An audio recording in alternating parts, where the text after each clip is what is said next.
Well, the guilty pleas here today have nothing to do with SC State University business, but it is connected to the same wiretaps that's already nabbed the university's former board chairman and its former police chief. The three men who pleaded guilty here today, including one former board member, admitted to defrauding a Columbia bank and defrauding countless numbers of federal, state, and county taxpayers. Right, anything you'd like to say before you head in? No, not at all. Y'all have a good day.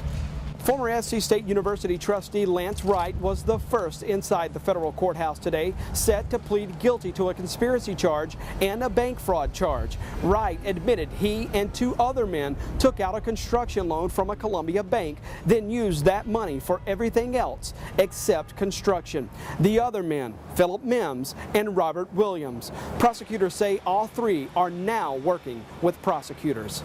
All three of these defendants agreed to cooperate. They agreed to tell the government everything they know about any type of illegal activity and provide assistance with respect to that by talking to us and providing books, documents, or other items. That is in their plea agreement, and that is what they're required to do.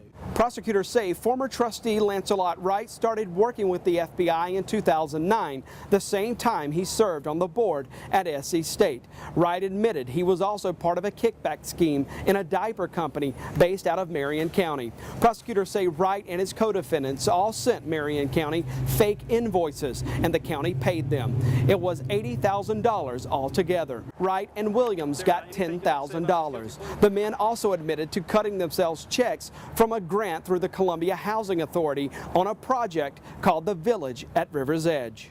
Obviously, Marion County is a victim.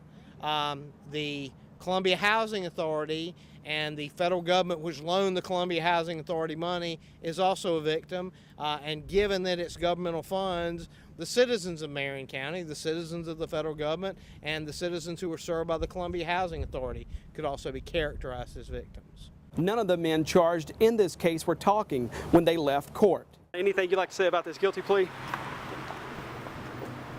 Any reason you took this money? Mr. Wright, anything you want to say, sir, about the guilty plea? No, sir. But they're telling prosecutors everything they know now.